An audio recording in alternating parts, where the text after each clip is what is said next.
This is our simple agenda, just generally what we talk about every time we get together. We'll have an administrative update, a ministry update, and a little spotlight. And for those of you that maybe don't know, as a reminder, our leadership structure here at PBC is structured into two boards or teams, an administrative team and a ministry team. We didn't get real creative with the names. You can kind of tell what they focus on. The administrative does more of the budget, facilities, staffing, and the ministries focus on the ministry, the missions, the worship, etc. So those will be kind of the updates we're going to go through today. And you can see the spotlight. We're going to talk a little bit about a vision team that we've pulled together to look at the future of kind of some of the things that we're looking at here in the coming months and years. I just want to take a quick second and introduce the teams. Those are the two administrative and ministry teams and the people that are on that, those bodies and boards, if you will. If anybody that's on an administrative or administrative team, if you would stand up real quick just so we can kind of recognize you and thank you for your time and service to help here at PBC.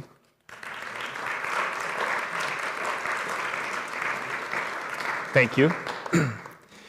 More importantly, you saw them all stand up. If you have questions after this or challenges and concerns with what I've said, find one of them, okay? Ask them. The other thing we are here now towards December and we're moving into 2023 is we've got people that are going to be stepping off the boards. Each of those boards, the people that are on there serve for a 3-year term that is renewable for another 3 years if they want. But we have people that are going to retire after so many years of being on it. And this year, we're saying thank you, even more importantly, to Rick Handler, Dawn Hoffmaster, and Ryan Steffens on the administrative board, to Jolene Bowman and Tina Steffens on the ministry team for all they've done. I think I can say this, all 5 of them have been a part of PBC leadership since the very beginning. So we really do owe them another thanks for what they've done as well, yes.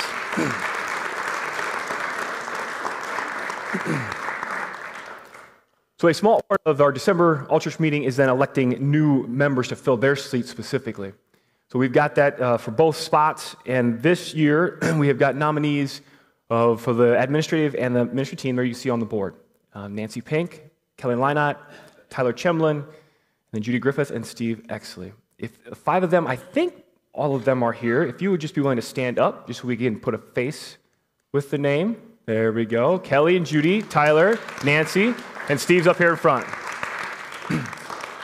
So they technically are nominees. In our process, we have said that goes to a church vote to approve them to be put onto the ballot.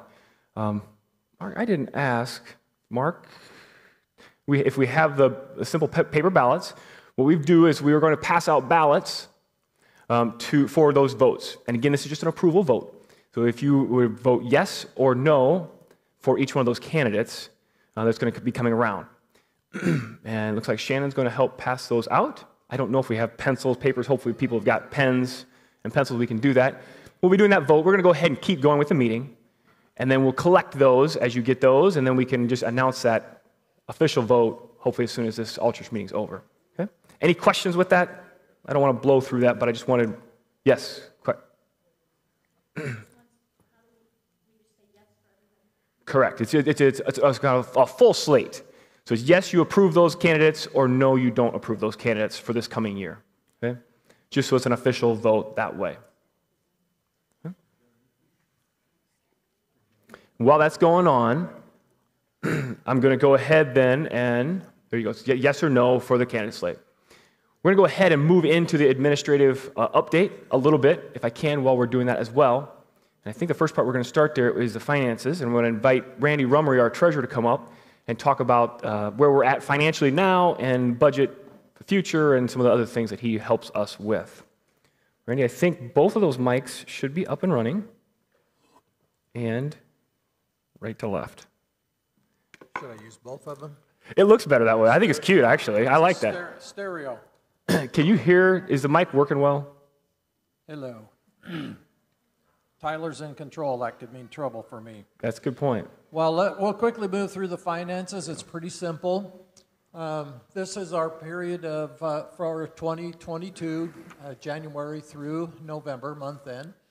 Our total general fund giving has been $392,000. Our expenses, $301,000. And our mission giving, most of you know that we have pledged to set aside 10% of our general offerings for mission work, so we hold aside that 10%, and then the Ministry board decides how that's going to be spent. So far through November, they had spent $35,000 and some change. So if you are good at math, you'll find that the financial surplus year to date is $56,000. So our expenses have been less than anticipated, and our income quite a bit more than we anticipated. Any questions there? Let's see. Do I just swipe? There we go. The general budget. This is for the coming year, the calendar year 2023. We have estimated that our general fund giving will increase up to $484,832. That assumes a 15% increase. I might just say that this past year we actually had an increase in giving of 34%, and that's awesome. Thanks to each and every one of you here. And to those who've been supporting us and not here, we thank you for that as well. But we opted to be conservative in our budgeting, which probably you will appreciate, and so we're just assuming a 15% increase for 2023. We estimate our expenses to be $433,000, and our mission giving would be 10% again of that top number. And it'll be larger if the top number is larger. But based on these numbers, we'd do $48,000 in mission giving. And we have a projected surplus at the end of 2023 of $3,000. So we would be in the black by the projection. And we think that's a reasonable budget. Any questions on those numbers? Okay, we're going to talk a little bit about the campaign. And we're going to jump right to the good part, the numbers. So at our last all-church meeting in September, we had a mortgage balance of $64,000. Today, we have a loan balance of $222,363. So again, that's thanks to you. We have a regular scheduled payment of $5,220 on our note, our church debt. And then we've asked you before, and we'll ask you again this morning, if you want to be of particular assistance in a special way and give us money designated for debt reduction, we'll apply that. And since that report, we've had about $60,000 come in above and beyond what we normally pay. So thanks again to you who are here and those who are watching on TV, perhaps at home. Either now or in the future. So we really appreciate all that support.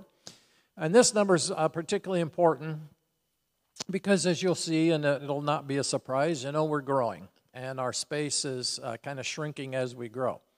And so we'll be seeking solutions to what to do about that, but we're pretty sure that's going to cost us some money.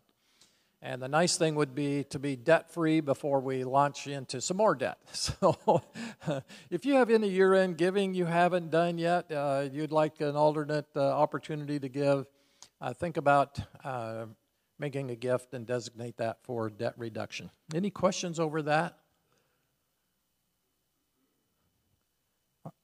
Okay, thank you. I think I'm out of here. Yay. Good work, Randy. Any questions for Randy? Anything else?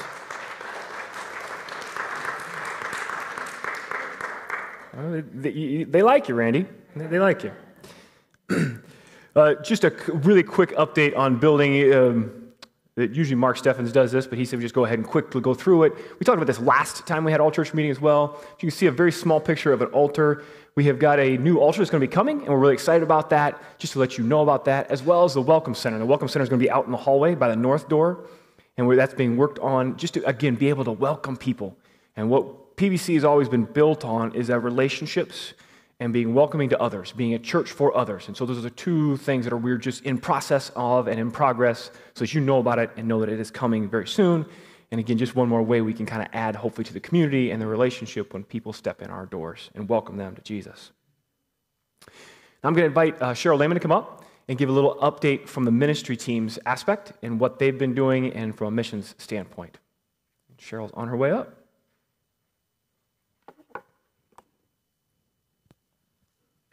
There you go, Cheryl. Good morning, everyone. I have the honor and the privilege of being on the ministry board.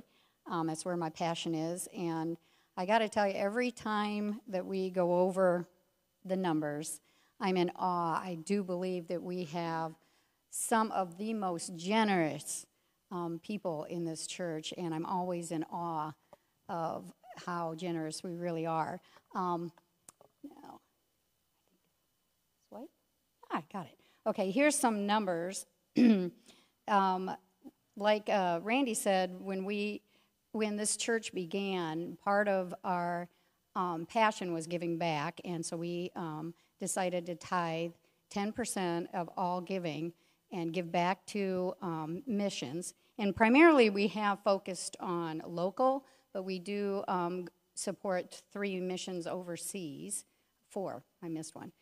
So here's a breakdown we've given of our giving. And you'll notice that in addition to the 10%, our generous people here have given an additional $12,532 for specific missions. So sometimes we'll have a mission focus for a month, like the Jalinga orphanage or something, and then people denote on their giving that that's where they want it to go. So our actual total mission dollars is over $54,000, which to me I think is just amazing. Then we have, Tina and Mark made a great graph here to kind of show where the money has been going. $7,000 to disaster relief. So when the Kentucky floods came and hurricane, we've sent people with giving to specific churches in the area that know where the money can be utilized well.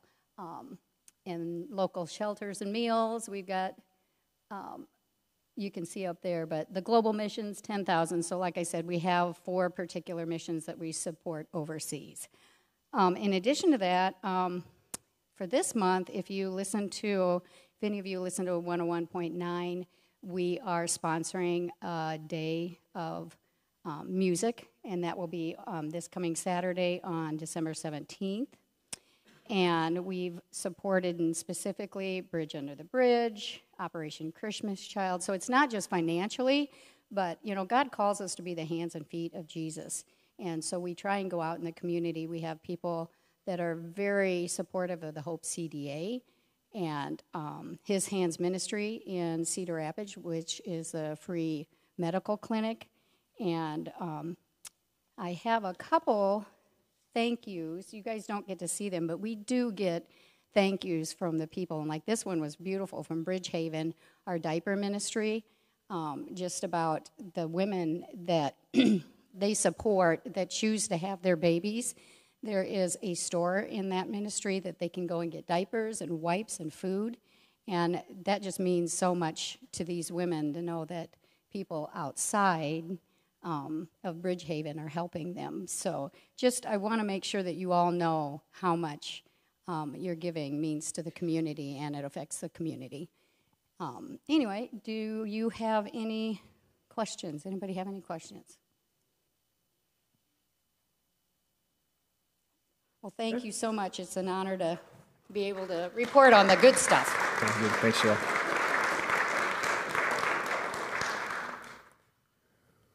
Okay, before we get in, back up, before I get in the ministry spotlight, I'm going to ask if I can get a couple of volunteers to just pick up those little slips of paper, and we'll do that, and maybe Tyler is going to help coordinate. We'll count that in the back, and then we'll have that ready to go before we finish up here.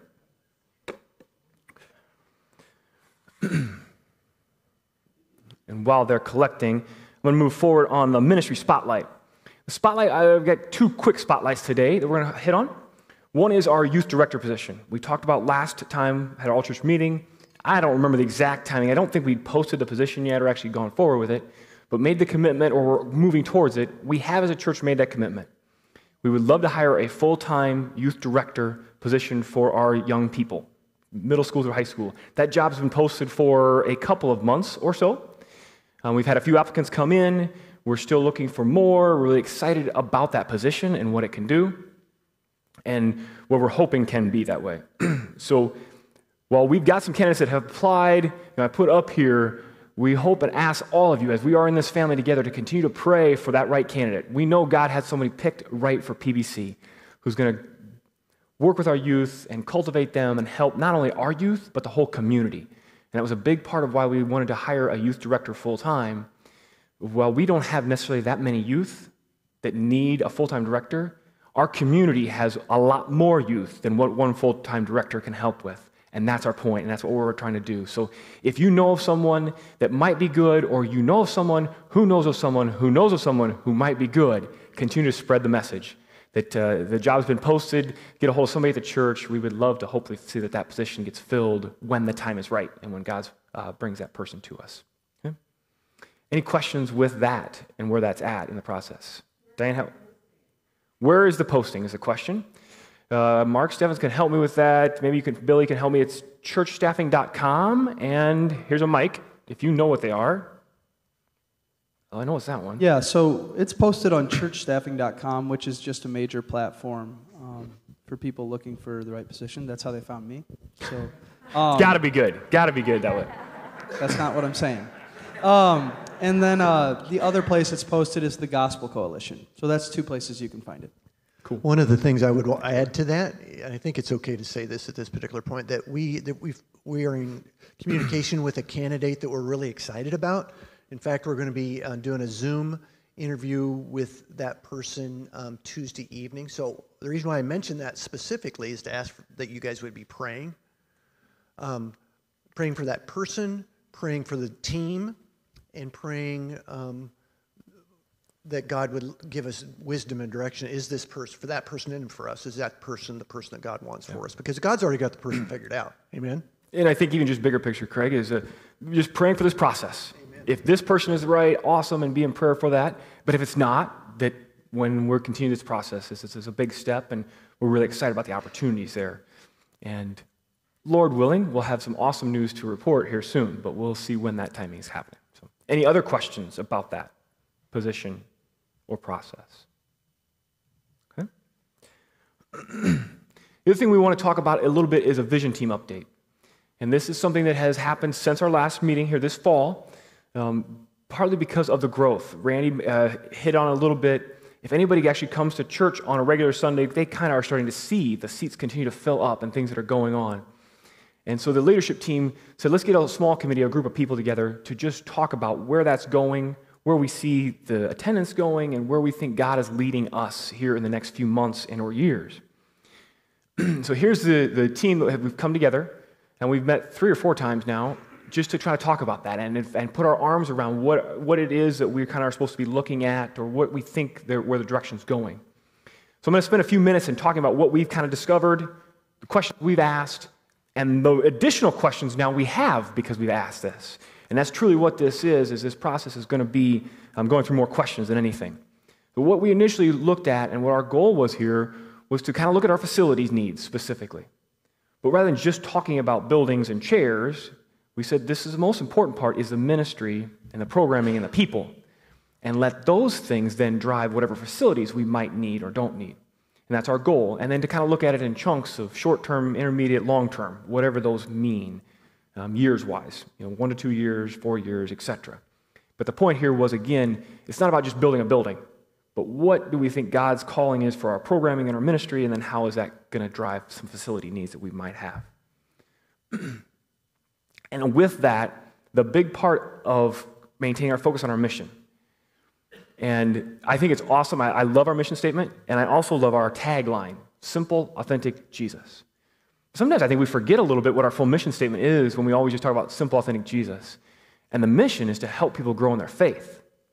And there's a lot of ways to do that. Whether it is in person, we've got an incredible ministry online.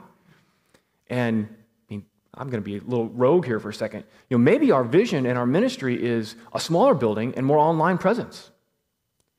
But there's aspects of that we need to think about it. It's not just as easy as, well, we need more chairs, we need more chairs, we need more chairs. There's lots of ways to help people grow in their faith. And that's our mission. So we continue to ask that question as a small group, and now we're asking it as a large group that we all be thinking about it. I personally don't think we should just do online because I think there's a lot of value in the personal relationships. And I put up there in the engagement, in the connections that happen that way, And that happens more than just on a Sunday morning sermon session, too. And that's where that facilities and that ministry comes in a lot of different ways. And those are the things we've been looking at as we do it. So what we looked at, and we're going to share a little bit here, is what our attendance has done the last 12 months and a couple of years, and also looked at some projected growth, trying to anticipate, trying to guess, trying to gauge where God is going to be leading us in the next few years. So I've got a few things to show you with that. This first one here is our excellent and dedicated statistician, Mark Steffens, who many of you know. I'm not going to claim to put any of these charts together, but he's done this for us. This is showing every Sunday's worship service attendance from last September to this September. So not exactly the last 12 months, but really close. You can see when last fall, when we started 2 services, that really increased the attendance just in general. We had more space for people. You can see Christmas on there last year, then even last Easter, and up. What to me I thought was kind of interesting looking at this chart is you think about Christmas and Easter being big attendance numbers. But look at last Christmas, and look at our attendance, basically almost all this past summer was more than we had last Christmas because of the people that are coming, which is awesome, isn't it? Here's another, I think I went backwards, sorry. Here's another chart that's a little bit cleaner, maybe a little easier to see. This is done by quarters. This is actually the last 2 years. And so at the bottom, you can see in 2020, in the fall of 2020 versus where we are now. And you can see how dramatically increased things have happened in the last couple of years. Randy hit on it a little bit with the finances when he said this year, we grew in about 34% of our revenue, I think was the number he did, and in the past 2 or 3 years, it's been the same way. So it's been amazing how the Spirit has led people here to PBC and made this part of their home. And so we're really excited about that. Question is, what does that mean moving forward? So how do we project growth? A lot of prayer and a lot of discernment. And I truly mean that, not only for our vision team, but also for this group. And that's why we're sharing this out, that we're asking for all of us to be in prayer about what is the future.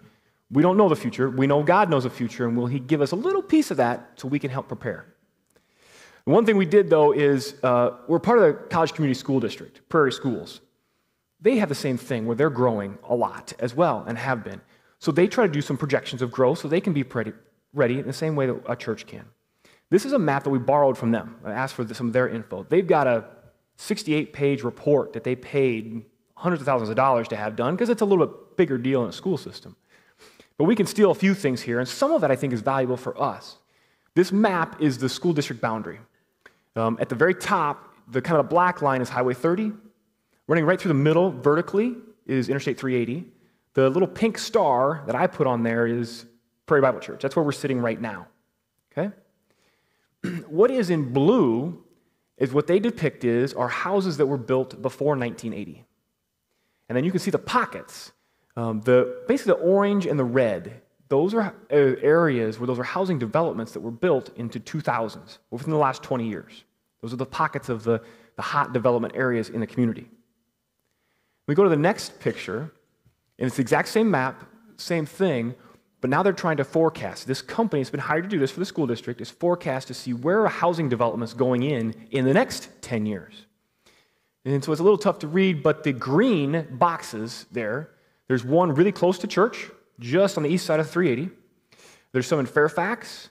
There's some in Ely. The green boxes are developments that are currently under construction. They're either putting roads in right now or even building houses as we speak. The ones in yellow, they plan and assume that will be developed in the next 5 years, and the ones in purple in the next 10 years. So you can see the growth in our community, in our area for residential homes is definitely there. And as anticipated by our school district, we are certainly in the heart of that district, so it really is in our community as well. Again, that doesn't guarantee anything, but it's helpful with a little prediction. And this is one more thing from their report that I just pulled a little bit. Some of the observations they made, over 6,800 units could be built, these are residential units, within the next 10 years. That's in that College Community School District. It says, residential growth appears to continue and expand opportunities for new families in the area. Now, does that mean that they're all going to come to Prairie Bible Church? Certainly not. Does that mean that they're all maybe churched? Well, probably certainly not. So is there great opportunity and invitations available? Some of them may be churched and they're moving into the community and are looking for a new home. There's a lot of different things there, but these are just nuggets of information that we wanted to share that we're looking at that hopefully help us in our planning moving forward. The other thing that we want to share is things that Craig and Billy have shared, and we've heard from others, and we've done a little research on just church attendance. When you look at churches, generally speaking, people consider 70% of a church, on a church Sunday morning worship service as full. And that is because, generally speaking, they're not going to fill it in with every seat as a reserved ticketed seat. Generally, at that point, things are pretty full. At 80%, it's almost really tight in that somebody walking in the door can't find a seat because there's a single here and a single there, and there's not room for a family to come in and be able to sit down. For frame of reference, again, our excellent statistician Mark shared with me that our November 20th service, which we had the baptism service here, we were about 80% full for that baptism morning, and it was full. It was awesome. It was exciting, but there were a couple families that came in that had no place to sit at the end. So again, when you think about this, and we're thinking about this, the vision team has a lot, and we really want to ask you all to think about. The key here is not is how many chairs can we fill, but how can we be welcoming to somebody that's coming in for the first time or one of the first times and wants to feel like there's a spot for them. And when they come in and they don't find a spot, are they willing to come back next time or not? And did we miss a chance to share Jesus with them? That's what's going through the back of our minds all the time, and I think hopefully it is here too. And that's what, again, has been the core of Prairie Bible for all the years of being a church welcoming for others. And that's what we want to make sure we are. So when we look at numbers, that's how we're kind of using that 70% as we are full or pretty close to full. Okay? So, again, not my chart, but I'm really appreciative. I think it's a really nice chart. On the left is attendance numbers. Starting at 240, if you can't read that, to that red line there is just over 300. This is starting from October of this fall on the bottom, and this is projecting a potential future trend for the next forever, 2-4 years, with the idea that we could be adding 100 people per year. When you look at what we've done the last 2 years, that's what we've done. If we continue on the same trend of adding 100 people per year, this is a trend line showing what our attendance would be. And with the seats that we have in this space, what that red line is, that's the existing seats in that box, showing that in August of 2023, with both services, if both services were equal, which is never going to be perfect, but on a Sunday morning, if both services were very close to the same amount of people, by August of 2023, if we continue on the same trend we are now, we would be full, or at 70% seat capacity. Does that make sense? That's less than a year from now. So the vision team has been tasked, and we tasked ourselves a little bit from the leadership of, okay, what does that mean? What do we do? If we're less than a year away from being full, are there things that we should be starting to prepare for? So obviously, some of the obvious things that we've put up there, and this is not all-inclusive, this is, again, a discussion. And I'm going to continue to mention this, but I'm going to just flat out be blunt here. Unfortunately, when I get done with this little sharing of information, there's not a silver bullet answer I'm going to share with you. We don't have an answer yet. So I'm sharing all this information. I hope that you're taking it in, that we're asking, again, for prayer and discussion as we go through this over the next few weeks. Don't think that I'm just sharing all this fun story that I'm going to give you the answer, because there's not one yet. Some of the options that we've looked at and are thinking about is obviously could go to 3 services. There's definitely some pros and cons to every option, that one for sure. Worship space expansion, and could we expand where we are currently, as well as some office space across the street we've looked at. Here's our current worship space and what we've got. There's about 230 chairs in this space right now. So when we use that number, that 70%, that's what we're looking at. So go back to that same chart with 230 chairs. Again, this space, if we don't do anything, next August 23rd, we effectively will be considered full. And therefore, would new people feel comfortable or not? Probably not. If we were to go to 3 services then, so of August next August, we say, okay, well, we're full, let's add a 3rd service, there's more room. If, and this is probably an even bigger if we could have 3 services, and every service could be equal in the amount of people spread out between 3 services, and Mike's sitting over here chuckling, because that's even tougher when you get to 3 services, right? 2 services is tough to balance, 3 is going to be even tougher, but if we could, that could extend the ability to be welcoming and open until October of 2024. Now, if we have one service that has 50 people at it, and the other 2 services have 150 people at it, that's going to speed that date up. But that's just going with some math and looking at it. If our trend continues, if we just kept the space we've got and we go ahead and add a 3rd service when we get full, we would fill up effectively the 3 services by October of 2024. That's less than 2 years from now.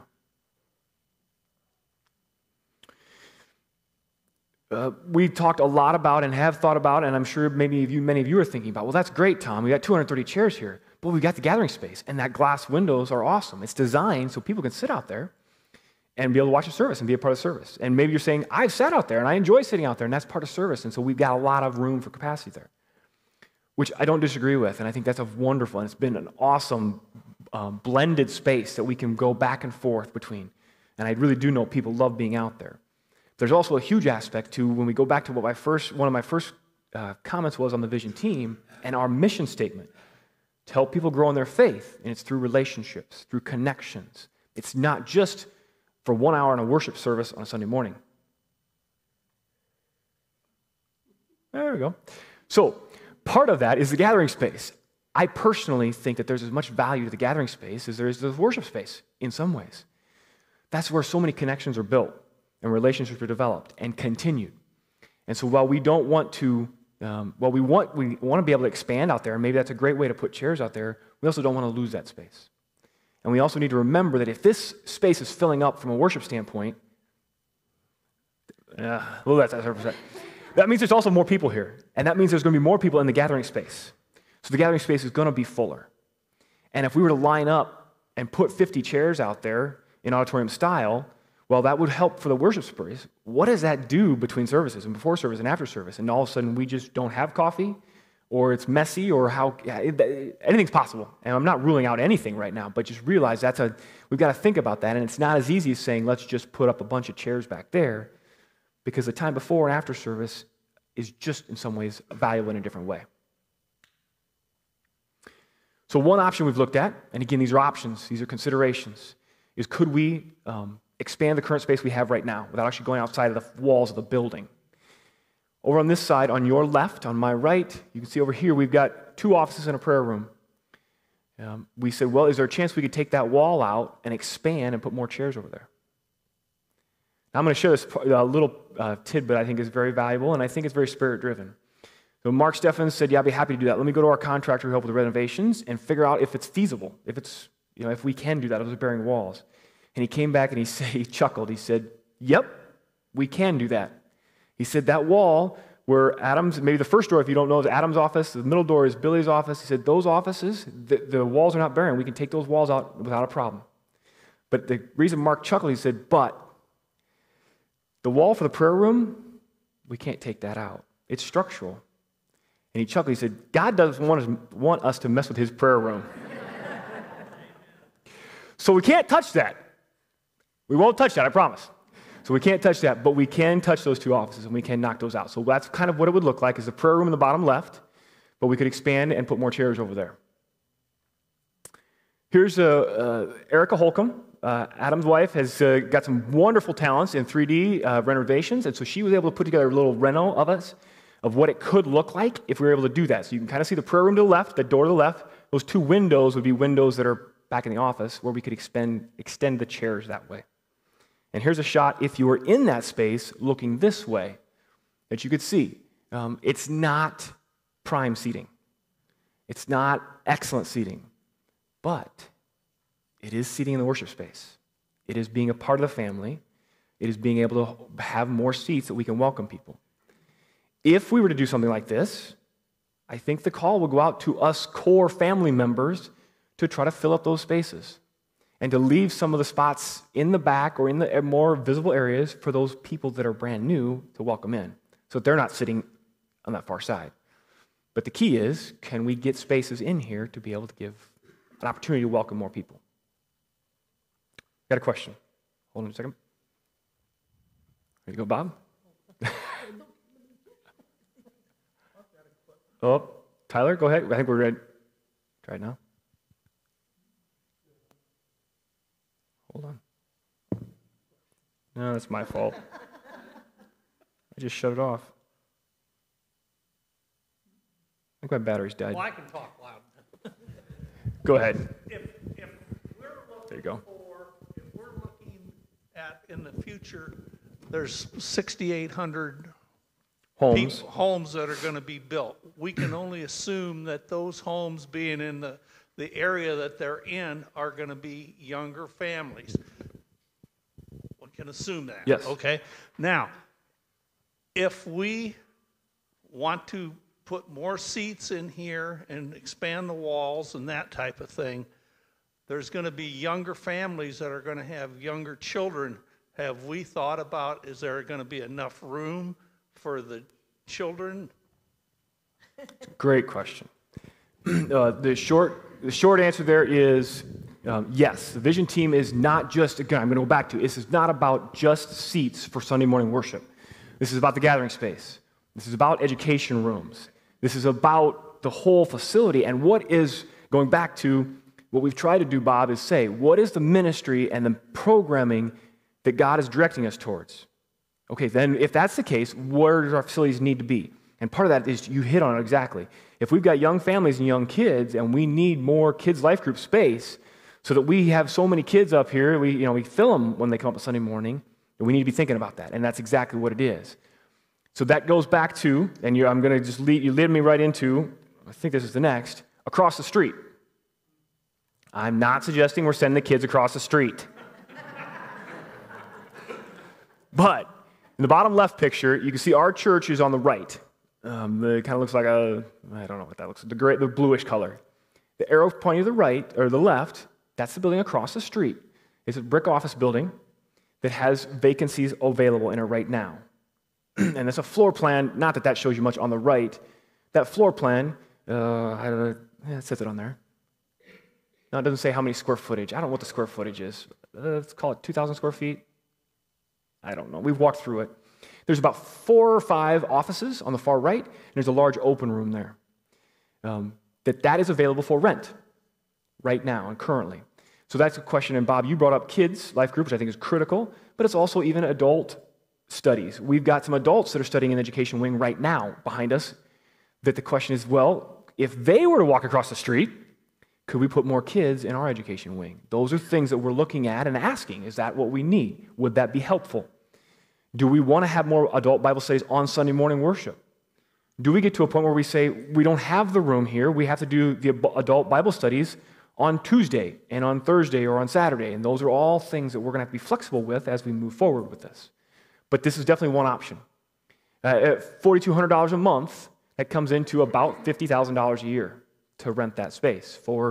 We could have 4 or 5 offices and a large classroom space. I mean, that's a large space. The question is that where we're supposed to put our dollars?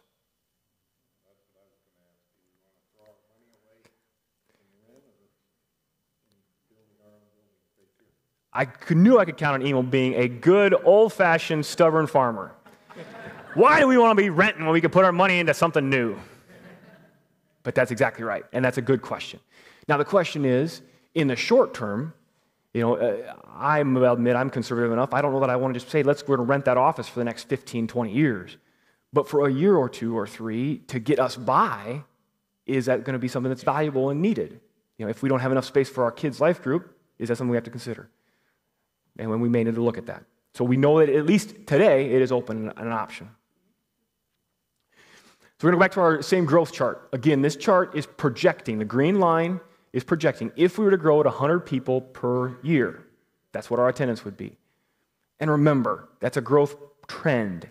I can guarantee you, Craig Peters has always been good for me. He says, church growth never goes like this, right? It goes like this, then it goes like this, then it goes like this, then it goes like this, and then it goes like that. So we know it's not going to be like that, but it's going to be, we've got to have something to go off of. So if we did that, the red is the red box showing our existing seating. We would be at 70% capacity by next August, 2023. If we were to take those walls out, we could add the 25 chairs in our 70% concept with 2 services, staying to 2 services this way.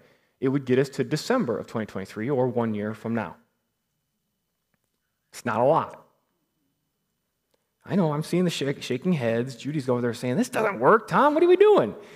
So what about that wall? We got another wall over here. Could we look at that? Feasibly, we've looked at some very initial discussions with the contractor, and it is functionally possible to take that wall out and push it out. You can see what we've tried to show on the diagram here is the far right line. That is the exterior wall or the outside wall of the building, and there's just that wide hallway. So what we would do is basically make that hallway half as wide and make part of it into worship space.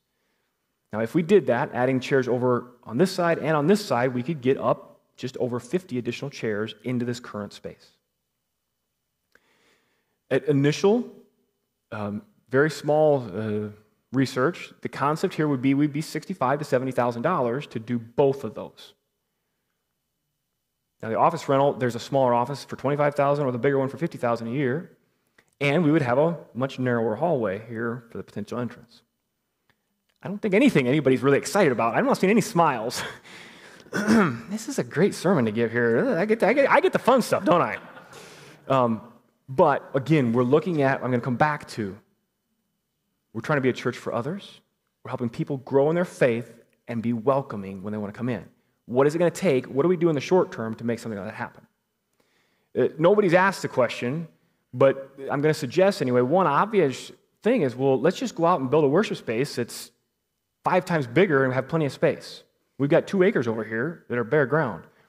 If we do that, let's just say that we had plenty of money and God said, so that's what we're supposed to do. We figure we're still at least 2 years away from being able to move into that space between planning, some fundraising, and construction. So I probably should have maybe said that at the very beginning. Some of this is, what do we need to do in the short term? We're still going to have some long-term plans, but we're kind of talking about both. And so realize, while nobody maybe is really enjoying what I just suggested as some options, we also can't just stay stagnant while we wait to maybe do something bigger. So there's going to be some in-between Band-Aids or pain points, but as Billy said, through pain, there is purpose. Right, Billy? Thank you. It's a good segue. So back to the chart. If we don't do anything by August of 23 with the same growth trend, we're full. If we just did the wall to the south, that would get us space to go till December of 23, or 1 year from now. If we did both walls, it would get us through approximately April or spring of 2024. Okay? And I think my next one. Then, at some point, we only have so many walls we can move out, but we delay the idea of going to 3 services. But if we went to 3 services then, with the expanded space, that would get us, again, based off the growth trend, to October of 2025, that we would have space in this area. And from the visioning team standpoint, that also then buys us time, that in that same time, we don't wait until October 25 and say, okay, now what do we do? But between now and then, we are planning for that potential bigger worship space or different location or whatever the case and wherever we feel God taking us. But between now and October of 2025, these are steps that we could take to help allow and welcome people that are coming from the community. Questions with that chart, or where we're at that way? Yes, I got one. Pat? Tom, I have a question about if you're going to be having construction going on inside this building to expand, what are we going to do about worship service? Because that would not be conducive to people being in the building while all that's going on. It's a good question. I think the first point would be we probably wouldn't let the contractor work on Sunday morning. No sawzalls going on during the prayer. I get too easily distracted. Truly, that's going to be an issue. Again, that's one of those pain points we're going to have to deal with if we decide to do something like this. There you go. Emil says we're going back to the farm for service in temporary. Some of the things, is it possible? And this is just brainstorming. And again, we've got to be creative. Can we basically tarp off on the other sides of those posts? And basically they work over there. And from the posts this way, we have for a temporary time period. And the nice thing is taking out a wall, we're not talking about months of construction. We're probably talking about weeks. This one will be a little bit tougher because of the hallway, legitimately. But again, same way. I think we can tarp off and we can make it realistic. And as long as they're not here running their radios on Sunday morning, we're probably okay with making something happen that way if we have to. But I think that's a good question. And those are questions that Again, I don't have answers. We don't have anything solidified here. This is discussions, so we can all be thinking about that and figuring out what's going to be best. But one thing that we've talked about as a vision team, and you bring up, the question is, if we wait and say, okay, well, yep, we're going to have to do this, but let's not do anything until we absolutely have to. So then we wait until July of this year, and yep, the trend's still going the same way. The next 6 months, it's on the same path. And so we're basically full for 2 services. And then we say, okay, let's do this construction. So then we tarp off that. Now we've just lost all those chairs in the meantime. Versus if we say, you know what? God is leading in this way. Let's go ahead and do that now. Well, to tarp that off for the next month or two probably wouldn't be that bad because we could absorb those chairs over here. See what I'm saying? As opposed to if we add another 20, 40 people on average on Sunday, and then we go to do it, it's going to be even tighter. So those are things to think about. Do we wait on this stuff, or do we go ahead and start to implement some of this ahead of time in anticipation? Yes. Thanks, Billy. We're going to be temporarily shut down on that portion, or even over here. Just hold the mic up so people can hear. Why couldn't we just use this temporarily back here while that's being built, and then move, after that's done, move those people back out of there and up here? I think that's a very good point. We certainly can. And we're not giving up the gathering space. The gathering space is always going to be there. And again, this is all discussion. But there's a point that we always have the gathering space, and we may be able to, the key is, what you got to remember is these charts and things we have, what does Christmas service look like? What does Easter service look like next spring? That when you can put a lot more chairs back there for those big services, it's really good. And or to your point, okay, we're going to do construction. Maybe that's our plan. Instead of, we tarp that off and we put chairs back there and we've got plenty extra during that short period of construction standpoint. Tom, a question, I don't know if this is exactly what you're asking, but a question we've gotten about this back wall is why couldn't we blow these glass walls out or maybe do something with this? And the answer to that is because it's load bearing, it's structural. So we haven't been able, even if we took the glass out, the black part would have to stay. The posts have to stay. Yeah, so we can't really do anything with the wall. That's part of it. Yeah.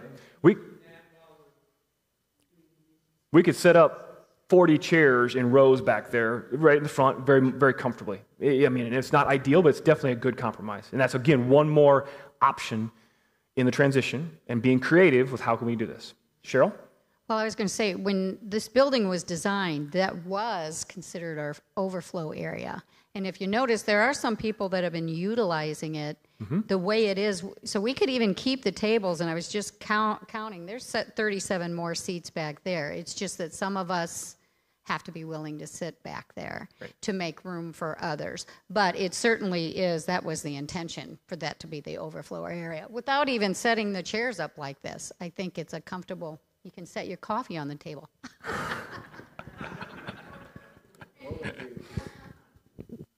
Do I have another? Was that mic work, Craig? Thank you. What would be the option of, we got space back there from the gathering space to go north and south both, to add on out there, take the area that we got classrooms back there, add that on back there to the north and south of the gathering space, and move this further west, extend your front end here, and you'd still have your sanctuary right here where we are. Will that work or not? Well, First of all, in my humble opinion, today's discussion, there really shouldn't be any no's. I'm not going to tell you no, because I think all things are on the table, and God can do anything He wants to do, and He will. I would suggest that what I've been sharing right now are things within the footprint of our current building. I put on here the intermediate opportunity. All those are short term. Everything I've talked about right now, in my mind, are within the next 2 years, 18 to 24 months. The bigger step is then, because it's going to take the planning and then the construction, is to build. And that's what I put down here. Kind of intermediate being in the next 2 to 5 years, can we add on? either add on to the building, start moving big walls. I mean, not internal walls, but exterior walls, and add on. And I think that's stuff the vision team is having discussions about. We haven't gotten into those details of what that looks like right now. I would say specifically that wall and this wall, realize that's the tall part. Once you go beyond that wall, it's the short part with the education. So we would have, it would be made, we'd probably have to knock that whole thing off, but that's possible. Anything's possible. But that's that next step of what is a building expansion. And we are just having those initial discussions as a vision team, and we want to pull in an architect to help us with that he can give us some expertise, or he or she, of what is functional, what's going to be more cost effective. Do you do that? Do you try to blow this out and go this way? Do you try to go this way? Do you actually build a new building on our grass area there and not use this? Those are questions that we're going to start asking and be in process with over the next 6 months to be prepared for 2 years from now. Okay, Bob, have a question? Billy's got a mic for you. When you were talking about having 3 services, have you given any thought to having like a Saturday night service? Now, I know where we came from originally, a little over a year ago, they had a Saturday night service there, and their area of seating and stuff was probably 4 times the size of what we have here. And that Saturday night service, there wasn't hardly anybody there. Well, the Saturday night service we've talked about as a team, and again, I think I'm glad you brought it up to throw it out there. The concept we've heard from others and we assume ourselves is it could potentially serve a different audience, somebody that wants to come on a Saturday night. But it's probably not going to alleviate or change the attendance pattern on a Sunday morning almost at all. If it does, very, very little, maybe 1 or 2 people. So therefore, if we're looking at we need to make more space on Sunday mornings, a Saturday or a Wednesday probably doesn't help the Sunday morning service at all. That makes sense. But it's been thought about. Terry, right there by you. Have you checked on what the code is going to allow? No, we have not started any of this. This has all been just discussion ourselves. We don't have an architect involved. The contractors just give us some rough ideas. An architect is not going to tell you. You're going to have to get to probably the fire department. Well, the idea is the architect will help. We figure we got to have some plans that we would then take, because he's done that before for us, then he'll take to the code, the city, to say, okay, what's an option, what's not. What I'm saying is if you move a wall out here and put more seating in for more people, but narrow the amount of egress, it may not be allowed. And that's exactly right. And none of this is all, you're right, Terry. We don't know that we can do any of this till we get, we got to go through the process. But we're having that discussion now. Again, this is a family discussion. If the family says, no way, no how, we ain't doing this, it doesn't matter whether it's feasible or not. If we all say, okay, we see where we're at, we see what the trend is, we see what our concerns are going to be, here's some things we know we got to get creative with, then we go down that road and figure out, okay, this is an option, is this feasible, is it not? So that's where we're at in the process. We're not, again, preparing to make any of these things happen yet. Shannon? Is my math right that we're probably about 2 years from paying off our mortgage based on what we've been paying off the last year? Randy, do you want to comment on that? Or hold on just a second. Here. He said about 4 years. Out of that 220,000 that's still left, Randy, approximately, I don't want to put you on the spot, but I'm going to. About 160,000 is committed in pledges. 150. So 150 to 160,000 is pledged to be paid off in the next 2 to 4 years. If that helps with that question. So there's another 60 to 80,000 that is debt that's really not committed to yet. Todd? This might be a silly question, but we're talking a lot about building and fitting people in here, and how much discussion and time have we thought about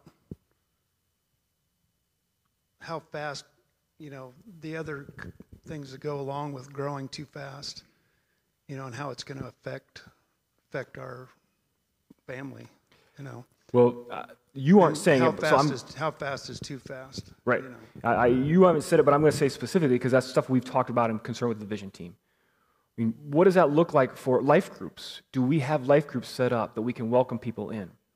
And if I don't want to, this is going to sound bad, and I promise I don't mean to sound bad. Hopefully you know me well enough here. If we just get people in here for Sunday worship and that's it, is that enough? Back to this. Are we still helping people grow in their faith? If we aren't growing, Todd, to your point, if we aren't growing our life groups fast enough that we can plug people in and get them engaged and get them connected and build relationships, is it worth it? Anyway, we're just growing for grow. And we're not connecting people, we're not helping them grow in their faith. If we don't have enough classroom space for the kids, as Bob mentioned here, what do we do with them? Is it valuable? So you're exactly right. I'm glad you brought it back up just to bring us back full circle. This is not about chairs to get people here. We're not selling concert seats. This is about connecting people and growing their faith. So it's all intertwined. That's why we're not going to just set up auditorium style in the gathering space, in my mind, personally, because we need that connection. That's why it's all connected of how would we grow. What does it all look like? The challenge is in a business, you can sometimes control your growth a little bit more. In a church setting, if somebody walks in the door on a Sunday morning, I hate to just turn them away. Well, we're growing too fast, so we've decided to not take anybody for the next 2 months. Then we'll come back to you. You'll come back in a couple months, we might be ready again. And that's probably bad business, isn't it, Craig? Or yeah, okay, Craig's saying that's bad business. We shouldn't do that. He says we shouldn't do that. Okay. I thought I'd at least ask. Shannon? I feel like if the Lord brings the people here, then he's going to bring those resources too. Because I don't think he would bring them here and then not equip us to handle those numbers. And I don't think we can think it through. I think we have to pray through it and trust that God will help us to help them. But it's important to remember that's a big part. It's not just the building, and it's equipping, and it's all we're talking about. Billy? Yeah, I'd like to answer that too, Todd, because I know Craig and I talk about that a lot. And we've been doing the Acts study with Ron. And so in Acts, you see the first major growth spurt of a church. Peter preaches that first sermon and 3,000 people come into the church. And it's like, as a pastor, I'm like, that kind of gives me anxiety. Because like, what are they going to do about that? Now, in some of these talks, you'll hear a lot of opinions in our church. For example, well, I don't want us to be a mega church. Or, I don't want us to have 3 services. And I think every one of us understands that feeling, right? I came from very large churches. I really understand that. What's tough is when you look at Acts, you never see the apostles come together and say, hey, God's bringing a lot of people, but we don't really want that. So we don't feel maybe that the right biblical option is to cut off the growth. I think the conversation we're having is how do we have healthy growth? Based on what you're saying, how do we grow in a way that's healthy but still make space for people who want to come hear about Jesus? So we're definitely talking about that, Todd, trying to find that balance. I'm going to mention something about 3 services. It hasn't really come up. When we talked about it, and many of you were involved when we went from 1 service to 2 services, and we said, well, when PBC started, we said, our goal is just to keep to 1 service. We're a family. We're in this together. We don't want to ever go to 2 services. Well, we blew that out of the water. The nice thing is with 2 services is if you want to, just like anything, you can always avoid people, but you can at least come. If you're at the first service, you can stay a little late and see people coming in early to the second service, and there's still some overlap and good connection with the family, no matter which service you go to. As soon as you go to 3 services, if you go to first service, what's the chances of you knowing who's at third service? You can stay all day if you want, but that's not going to help our attendance space. So that's a big challenge. That's the difference between 2 services and 3 services. And while, if the growth trend continues, I'll take the sword, or I'll stand on the sword right now and say we're probably going to have to go to 3 services at some point, at least in the short term. But we're going to try to avoid it. The leadership team would like to avoid it as long as we can because of that relationship, connection, and the family that we can build here as a church. Okay? Pat's got a question?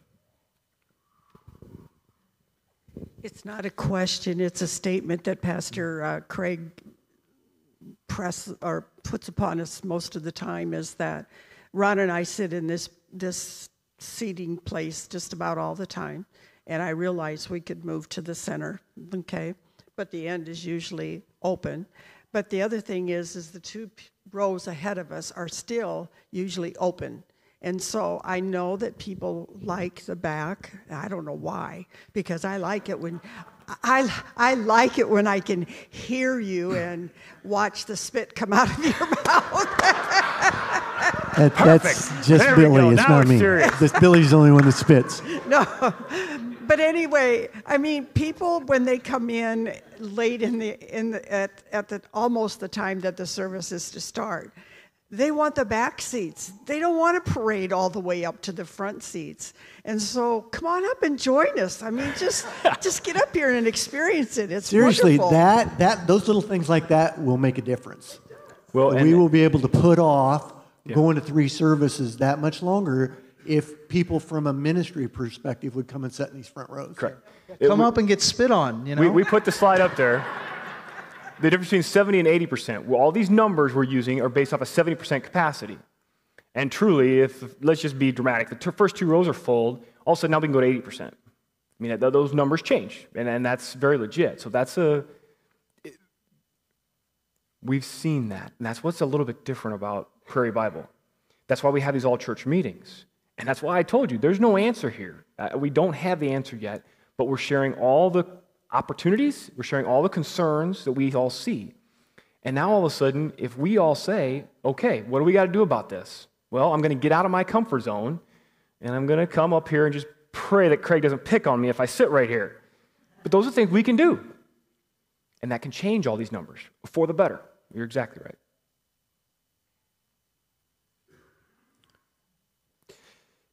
Again, just coming back to, we kind of wrapped that up already. This is about serving God where He wants PBC to serving in our community. Helping people grow in their faith, whatever that looks like.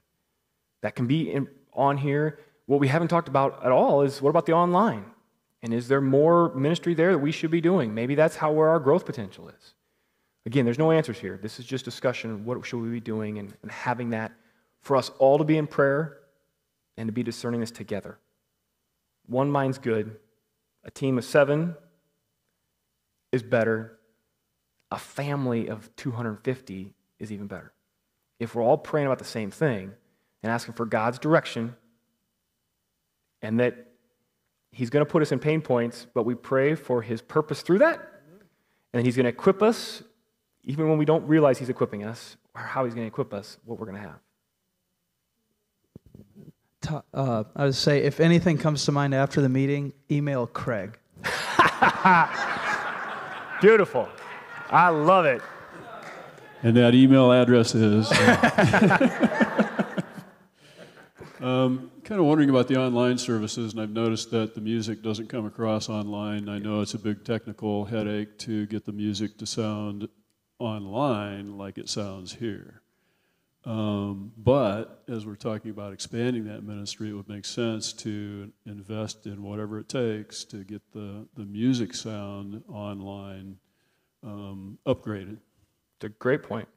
That's a great point. I hadn't heard that. I hadn't thought about it myself or talked about, but yes. Duly noted. I think it's been pointed out now. We can't avoid that one for sure. That's a good point, Steve. Other comments, thoughts? Again, I put the vision team who's prayerfully thinking through this and working through some of these challenges, and again, just bringing this up to the group so that you can reach out to any of them, certainly with other thoughts and discussions as we go forward. I think it would behoove us at this point to just step back for a second, away from this discussion, and realize a few things, okay? All of this has been happening when? During perhaps one of the most difficult times in the last 100 years in our country. I mean, during COVID, right? Economically, I mean, you can name it, go right down the line. This has all been happening during this. I think that's important for you to remember. I think it's also important for us to remember that in what does that mean, going forward. Let's be optimistic and presume that maybe COVID is behind us or pretty much behind us. And maybe the economy eventually will start to... This is all good stuff, is what I'm getting at. Is that this stuff has been happening. This God stuff has been happening in the middle of some pretty difficult times as a culture. And I think we can joyfully look forward to the future, believing that God's got some more great stuff in store. You guys probably have friends with, are friends with people that go to other churches who they haven't experienced. Most churches have not. I would probably venture to say 90% of the churches have not had. Most churches, because during the season, which is just logical, have this growth curve, not this growth curve. So this is a God thing, which makes it a good thing, and also gives us even more hope for the future, as long as we can remember to want what Jesus wants more than what we want, right? As long as we keep wanting. The reason why God gives the growth is because He has people that want what He wants first rather than what they want. And heaven forbid, we showed this growth chart based off additional 100 people a year. If you look at the last, I don't remember all the numbers, Mark could probably spout them off from the top of his head, but if we look at the last 4 to 5 months, the growth actually would be higher than this. It would be more than this. So this is not being aggressive in our anticipation of 100 people a year. Who knows? I mean, we don't know. But to Craig's point, if things have actually been tougher to grow in the last 2 years and they get better the next 2 years, is there a chance we're more than 100 people a year? So these are all beautiful things that we just need to be in prayer for and discern what our steps are. And realize there's multiple steps happening at the same time. And I'm going to reiterate that again. The things that we kind of showed here, again, that we don't know if we want to do, even let alone, as Prairie brought up, if they're feasible from a code standpoint. But these are short-term Band-Aids, because that's what they are. We're also going to be working at the same time on longer-term, bigger picture discussions. And I'm just laying that out there that we're going to come back to All Church. We're going to be updating this over the next year, and at some point throwing out there, okay, do we look at a major expansion? Do we do what Emil wants to do and we go this way, or do we go this way or that way with a major, bigger expansion? We're going to have those discussions ongoing. So if you have thoughts, feel free to share that with the vision team as well, okay? Because that's part of this as well. Any other thoughts, questions? Bob's got a question right behind you, Craig. Pat, I'm just going to touch on your 2-row limit here. It's when they start preaching fire and brimstone that it's going to come down up there, not back here so much.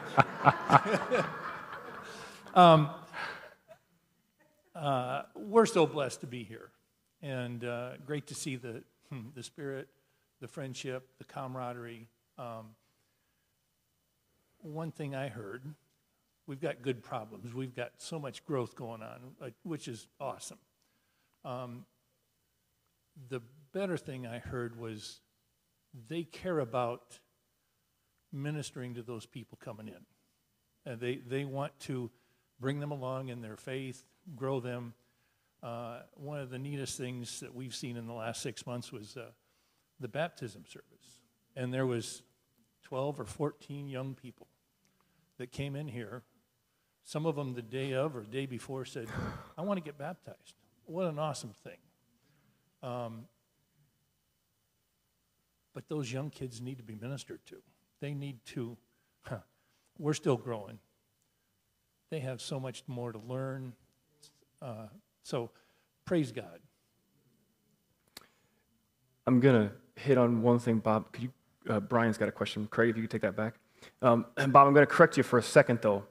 You said they want to minister, as if you were pointing to me or to somebody up here. And I know what you meant, but I'm going to correct that in this group because I think it's really important to hit that here.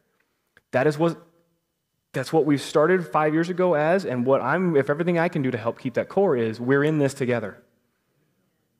And when somebody walks in the door that's new, sometimes I almost feel bad for them because sometimes they get bombarded.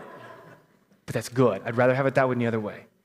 And when they get its door, then somebody hits them at this corner, and then somebody hits them at that door, and then when service is over, there's 2 or 3 people turn around and talk to them, which is great. And that's why it's not about the leadership team doing this. This is about Prairie Bible Church engaging and helping people grow in their faith. Brian? Yeah, and I'd like to just expand on that and what Pastor Craig said. People want, in this church, people want what Jesus wants. And my observation outside of these walls, outside of this church and across this country, I think a lot of people out there are wanting what Jesus wants. And I think that we're, as a church body, obligated to give them a place to come in and find what Jesus wants. What, Craig, Ben's got a comment. I'm going to respond to that a little bit too. One of the things that the vision teams talked about, I'm going to steal Craig's thunder. He likes to claim he likes to throw these big bombs out and then just walk away and see how it lands. So I'm going to go ahead and do that too. It's not on a screen, but one of the things that we talked about and put a lot of prayer into, and we all need to be in it as well, is what does growth look like? What we've talked about today is short term. We've got to try to help in the short term. When we talk about long term, what does that growth trend look like? Brian, if you're serious, and there's many people that are looking to come to a church that wants to do what Jesus wants, are we supposed to be a 400, an 800, a 1,200 person church? Or at some point, do we continue to grow in a different way? And do we grow to a church that's 400 or 500, 600, and then all of a sudden, do we split off and plant a church? Or plant 2 churches? And do we continue to grow? Do we continue to give people a place to be and to worship Jesus and to help them grow in their faith, but maybe not all in one building, and maybe we have different locations? And that's another discussion, and that's another prayer aspect that we need to put into what is that community and what does God want for this right now. Ben? Yeah, this wouldn't necessarily be for a long term, but maybe in the short term. And I didn't hear it talked about, and I thought, well, maybe. But I don't know how big this area is across the street, but I do know that there is one larger area over there.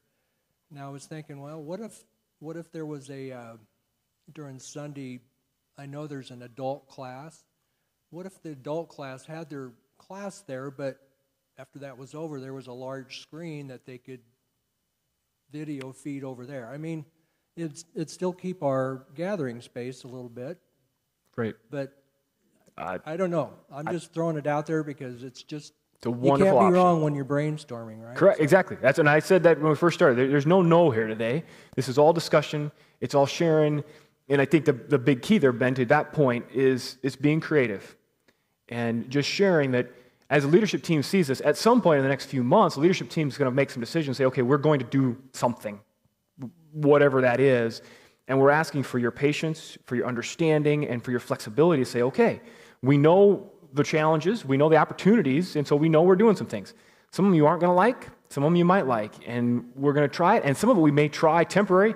Ben's a good example. That might be something we try temporary. Well, that doesn't work, so we're going to try something else.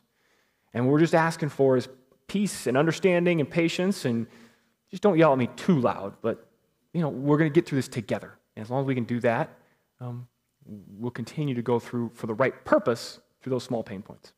One of the things I think I want to say, I think I'm supposed to say to all of you, is that, what do we got, maybe 50 or 60 people here? Probably. Yeah, 70, like 75. Which means that there's way more people that aren't here. Okay? There's nothing wrong with that. That's not to be disparaging of them that didn't come. That's not my point. My point is, they won't know all the things that you know when things start to pinch. And they'll go, so who then shares that with them? That's your job. Yeah, that's right. You guys, there's a reason why you're here. And you being here allows you to be kind of like, almost like an apostle to all the other people who don't have all the information. And there's no way, they shouldn't. They didn't come for whatever reason. Some of them could, some of them couldn't. They don't have all the information. You be the apostle to bring them the information.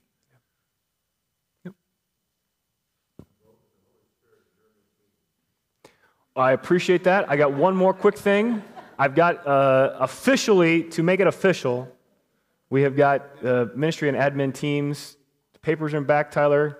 They've all been approved, so if you help me congratulate them, the new leadership team onto our PDC.